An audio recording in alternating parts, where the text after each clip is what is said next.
बिस्मिल्लाहिर्रहमानिर्रहीम। आज मार्च की 21 तारीख़ है और आज हम बात करेंगे अनार के बारे में। काफ़ी सारे दोस्तों के अनार के जो पौधे हैं वो उनमें सबसे बड़ा मसला जो होता है वो क्रैकिंग का और उन पर काले धब्बों का और फूल गिरने का मसला होता है। तो आज की वीडियो में हम इस मसले को हल करने की कोशिश करते हैं इंशाल्लाह। तो चलो वीडियो शुरू करते हैं।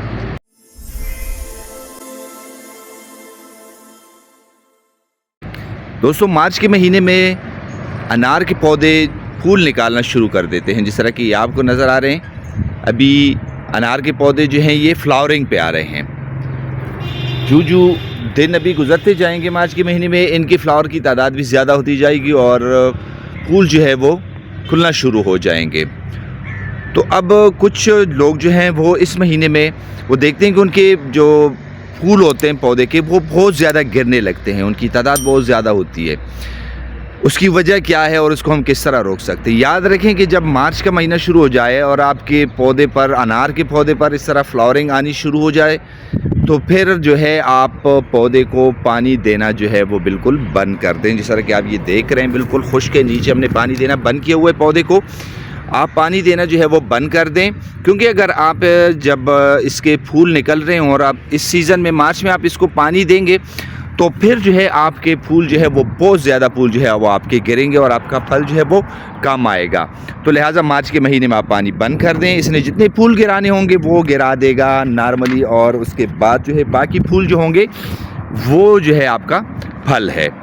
तो ये हो गई सबसे पहली बात। अच्छा, दूसरी बात ये है कि जब इसके फूल मुकम्मल तौर पर बन जाएं, वो हो जाए, तो जितने फूल इसने गिराने होते हैं वो गिर जाएंगे। बाकी जो है फूल है वो आपके फल है और आप पर उसने आपने स्प्रे करनी है एमामेक्टिन की। एमामेक्टिन सिस्टमिक इंसेक्टिसाइड है, वो आपने स्प्रे करनी है उस पर, क्योंकि अगर इस पर कोई कीड़ा वगैरह हो या थ्रिप्स का हमला हो तो वो जो है मुकम्मल तौर पर कंट्रोल हो जाए। ये हो गई हैं दो बातें।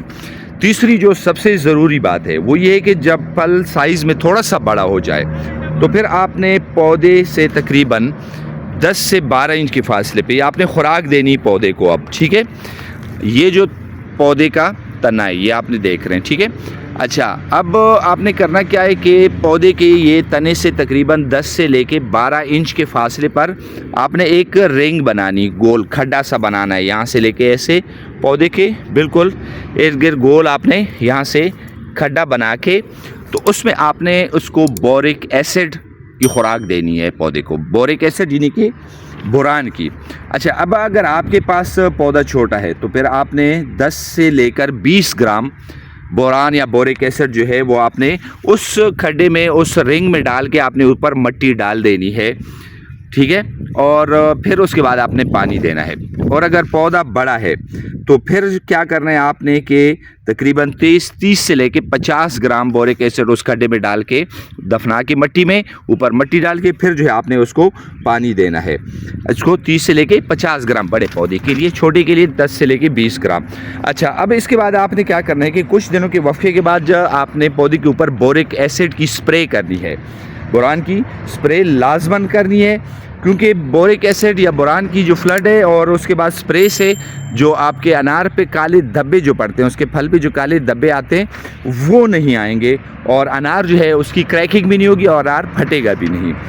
तो ये हो गई 3 बातें। अच्छा, चौथी बात जो है, अनार को जो नमी है, मॉइस्चर से सख्त एलर्जी है, ठीक है। अंगूर की तरह इसकी जेल भी बहुत नरम होती है, लिहाजा कोशिश करें कि अनार के इर्द गिर्द ये जो आपको घास फूस देख रही हैं, ये जड़ी बूटियां घास फूस, कोशिश करें कि इसके नीचे जो अनार के नीचे जो एरिया है वो आप साफ़ रखें, उसमें जड़ी बूटियां घास फूस जो है वो ना उगने पाएँ, क्योंकि इसकी काल जो है वो अंगूर की तरह नरम होती है और ये जो नमी है उसको, पानी या नमी को बर्दाश्त नहीं कर सकती। इसलिए अगर बरसात का मौसम शुरू होने से पहले आप इस पे क्लोप्रेट का जो स्प्रे है वो लाजमन करें।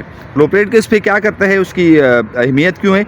ये अनार की जो फल है उसके जो छिलके है उसको चिकना कर देता है, जिससे पानी या शबनम या रात को जो ओस पड़ती है वो जो है वो नमी जो है वो जो फल होता है उसकी काल तक वो नहीं पहुंच सकती, लिहाजा फल जो है वो फटने से महफूज रहता है। तो ये चंद बातें जो हैं आप ज़हन नशीन कर लें, तकरीबन 4 बहुत ज़रूरी बातें हैं। अगर आपने इन पे अमल किया इंशाल्लाह तो आप अपने पौधों से एक बेहतरीन फसल लेने में कामयाब हो सकेंगे।